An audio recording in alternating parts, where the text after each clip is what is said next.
Hi everyone.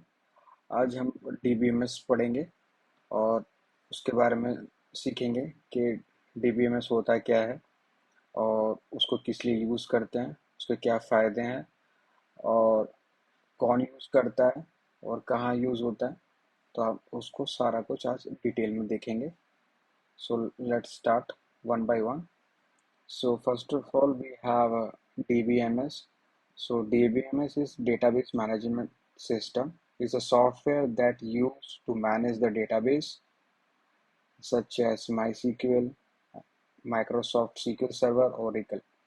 सो जो DBMS है वो एक सॉफ्टवेयर है और टूल है जो कि डेटाबेस को मैनेज करता है। सो हमारे पास माई सीक्वल, माइक्रोसॉफ्ट सीक्वल सर्वर और ओरेकल जैसे डेटाबेस मैनेजमेंट टूल हैं or we call as database management system.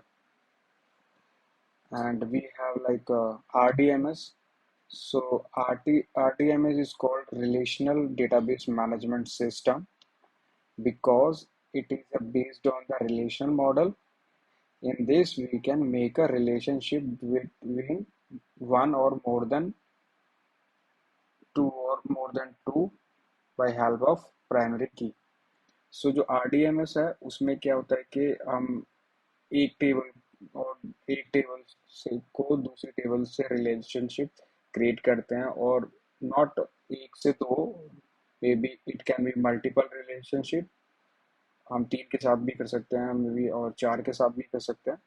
सो वो प्राइमरी की और फॉरेन की के बेसिस पे हम उसको एक टेबल को दूसरे टेबल के साथ रिलेट कर सकते हैं। प्राइमरी की एंड फॉरेन की वी विल टॉक लेटर, बाद में हम इसको डिटेल में डिस्कस करेंगे प्राइमरी क्या होती है, फॉरेन की क्या होती है। तो वो सब हम बाद में देखेंगे। सो जो मेन डिफरेंस डेटाबेस डीबीएमएस और आरडीएमएस में है वो ये है कि डीबीएमएस जो है डेटाबेस मैनेजमेंट सिस्टम है जो कि डेटाबेस को मैनेज करता है। It's kind of software like Microsoft SQL Server, Oracle, or MySQL. Or RDMS is like it is also like a database management software, but it's provide the relational functionality between two tables. It's work on the relation model.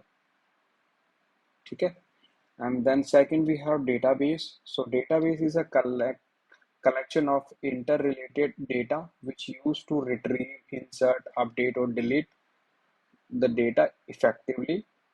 It is also used to organize the data form of table, schema और view.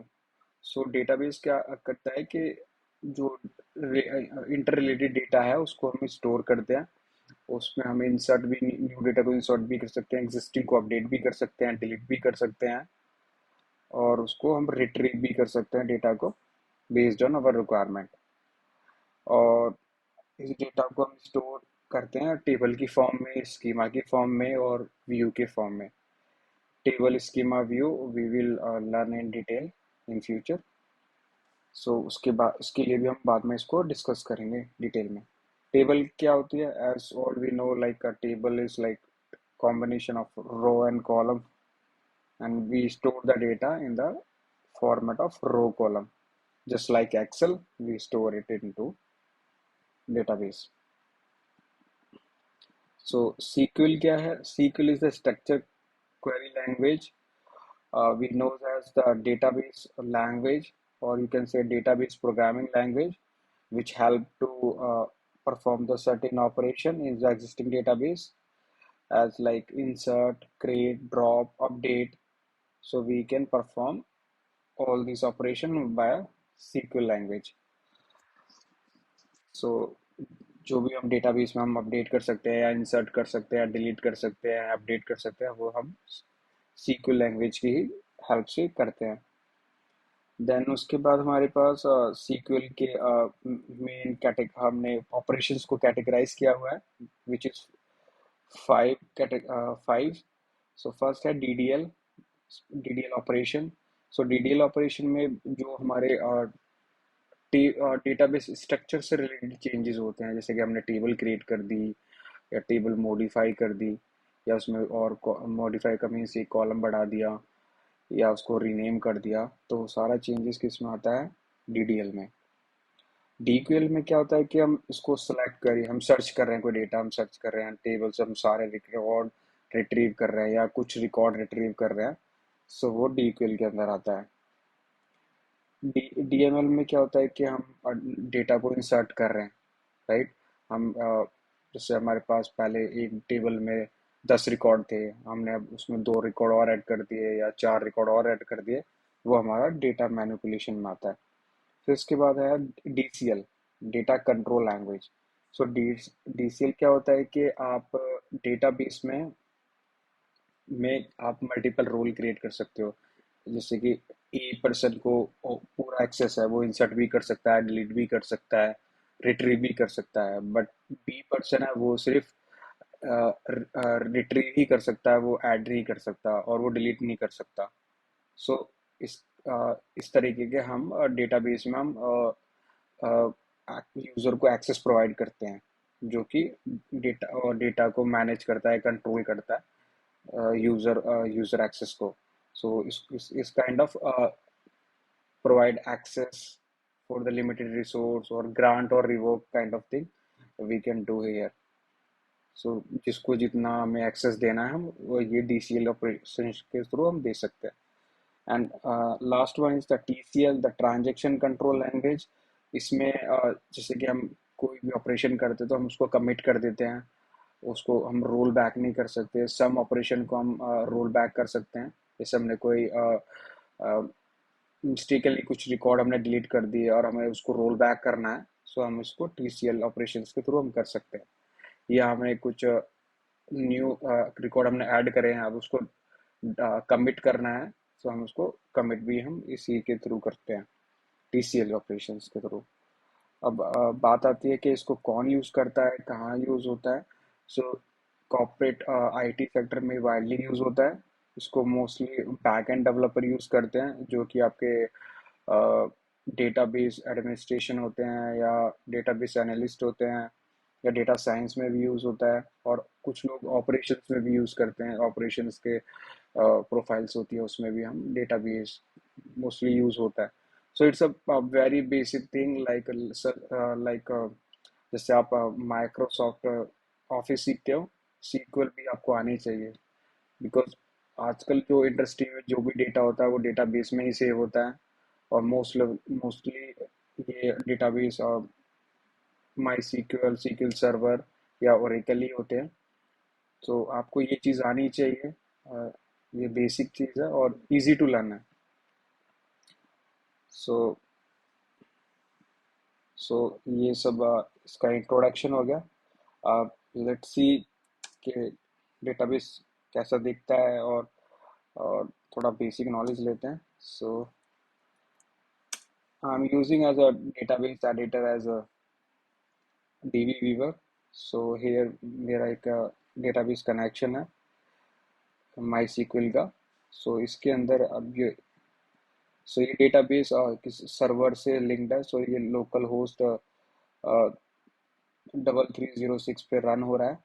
सो इसमें मेरा एक database है जिसका नाम example है। So you can see under the example we have tables, view, indexes, procedures, triggers, events.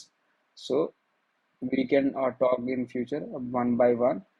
So you can see here we have database here, and these are the system database. It's by defaults come in, and so we not bother about it.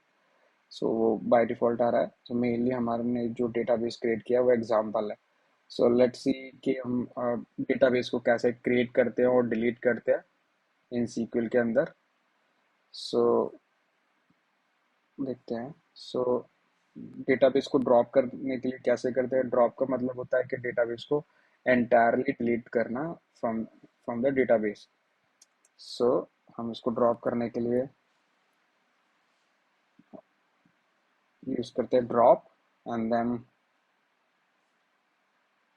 Database name,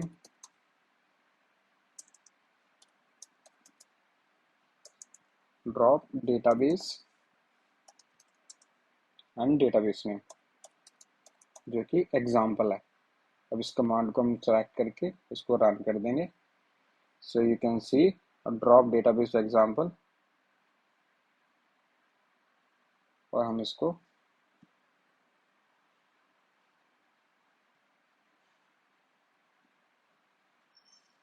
refresh करके देखेंगे कि ये delete हुआ है कि नहीं हुआ. सो may be refresh it. सी, जो हमारा एग्जाम्पल डेटाबेस है वो डिलीट हो चुका है. अब इसको दोबारा से कैसे क्रिएट करेंगे उसका भी कमांड देख लेते हैं. Create database, database name example. फिर से हम एग्जाम्पल नेम से ही डेटाबेस क्रिएट करते हैं.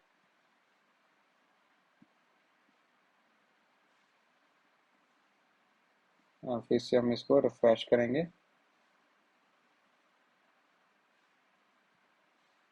सी, फिर से हमारा डेटाबेस एग्जाम्पल क्रिएट हो गया. सो आज के लिए इतना ही. नेक्स्ट वीडियो में we will see like how how we can create a table and how we can insert the values. So one by one, we can learn all the things related to the SQL or database. If you like this video, please share my channel and hit the like button. Thank you.